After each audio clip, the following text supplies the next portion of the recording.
माहिद बनाम परवेज, सहर के बचपन की कत्ल का गुनहगार कौन? नियाजी और बेग परिवार के बीच छिड़ी महाजंग। लखनऊ की गलियों में गूंजती तहजीब के पीछे आज एक ऐसा तूफान खड़ा हो गया है जिसने रिश्तों की बुनियाद हिला दी है। माहिद नियाजी, जो अब तक सहर को अपनी पत्नी और अपनी जिम्मेदारी मानकर हर कदम पर उसका साथ दे रहा था, उसके पैरों तले जमीन खिसक चुकी है। सच्चाई के उस कड़वे घूंट ने माहिद के स्वाभिमान को छलनी कर दिया है, जो परवेज बेग ने बड़ी चालाकी से पूरी दुनिया से छिपा कर रखा था। माहिद नियाजी जैसा उसूलों का पक्का इंसान, जिसके लिए मुफ्ती साहब की इज्जत और दीन के रास्ते पर चलना ही जिंदगी का एकमात्र मकसद था, आज खुद को एक ऐसे गुनाह का हिस्सा पा रहा है जिसकी उसने कभी कल्पना भी नहीं की थी। शहर की मासूमियत के पीछे छिपा वो 16 साल का सच अब माहिद के सामने एक जलते हुए सवाल की तरह खड़ा है। सानवी स्टूडियो को मिली अंदरूनी खबरों की माने तो माहिद का सामना जब परवेज बेग से हुआ तो वो दृश्य किसी ज्वालामुखी के फटने जैसा था। माहिद के मन में परवेज के लिए जो थोड़ा बहुत सम्मान बचा था, वो उस पल राख में तब्दील हो गया जब उसे पता चला कि सहर अभी भी नाबालिग है।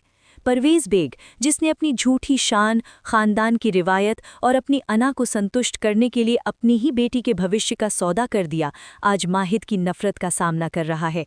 माहिद की आंखों में जो अंगारे आज नजर आ रहे हैं, वो सिर्फ धोखे की वजह से नहीं है, बल्कि उस मासूम सहर के लिए है जिसका बचपन परवेज ने अपनी सनक की भेंट चढ़ा दिया। सानवी स्टूडियो के दर्शकों को ये जानना बेहद ज़रूरी है कि माहिद नियाजी बाल विवाह जैसी कुरीति के सख्त खिलाफ रहा है और उसे ये जानकर गहरा सदमा लगा है कि वो खुद अनजाने में इस अपराध का हिस्सा बन गया है। परवेज बेग का तर्क आज भी वही पुराना और रूढ़िवादी है। उसका मानना है कि उसने जो कुछ भी किया वो खानदान की भलाई और शहर के बेहतर मुस्तकबिल के लिए किया, लेकिन माहिद की दहाड़ ने लखनऊ की उस हवेली की दीवारों को हिलाकर रख दिया है। माहिद ने परवेज को साफ शब्दों में चेतावनी दी है कि उसने सिर्फ कानून नहीं तोड़ा, बल्कि एक बाप के भरोसे का कत्ल किया है। परवेज बेग की चुप्पी और उसकी आंखों में छिपती ग्लानि इस बात का सबूत है कि उसे अपनी हार का एहसास होने लगा है, लेकिन उसका अहंकार उसे अभी भी माहिद के सामने झुकने नहीं दे रहा। इन दोनों के बीच की ये तकरार अब केवल दो व्यक्तियों की लड़ाई नहीं रह गई है, बल्कि ये दो विचारधाराओं का टकराव बन चुकी है। एक तरफ वो पुरानी सड़ी गली सोच है जो बेटियों को बोझ समझकर कम उम्र में रुखसत कर देना चाहती है, और दूसरी तरफ माहिद की वो आधुनिक और न्यायप्रिय सोच है जो शहर के डॉक्टर बनने के सपने को अहमियत देती है।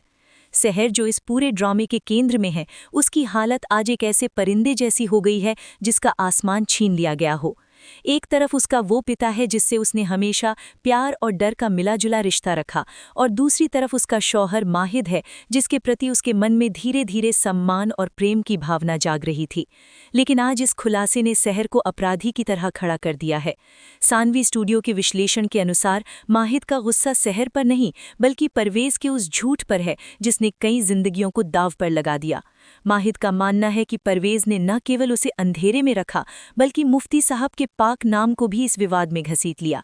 माहिद की सबसे बड़ी तकलीफ ये है कि अगर ये बात शहर में फैली तो मुफ्ती खानदान की जो साख पीढ़ियों से बनी हुई है वो पल भर में मिट्टी में मिल जाएगी।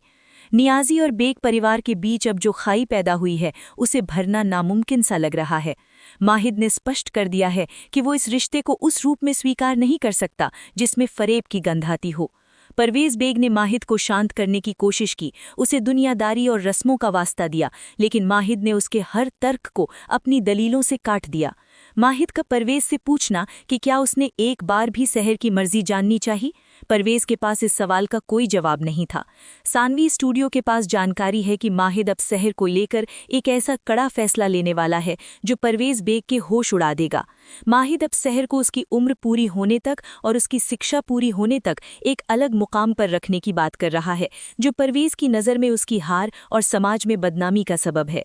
कौसर, जो हमेशा से शहर की ढाल बनी रही, आज वो पहली बार परवेज के सामने अपनी आवाज़ बुलंद कर रही है। माहिद का समर्थन पाकर कौसर को वो हिम्मत मिली है जो वो सालों से जुटा नहीं पा रही थी।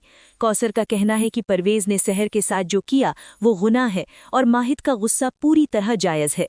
ये घर के अंदर एक और युद्ध की शुरुआत है जहां अब परवेज अकेला पड़ता जा रहा है। सानवी स्टूडियो आपको बता दे कि माहिद और परवेज का ये टकराव अब पुलिस और कानून तक पहुंचने की कगार पर है। माहिद ने धमकी दी है कि अगर सहर के साथ आगे कोई भी जबरदस्ती की गई या उसके सपनों को रोकने की कोशिश हुई तो वो परवेज को सलाखों के पीछे पहुंचाने में देर नहीं करेगा। इस पूरे घटनाक्रम ने माहिद के चरित्र का एक नया और न्यायप्रिय पहलू दिखाया है।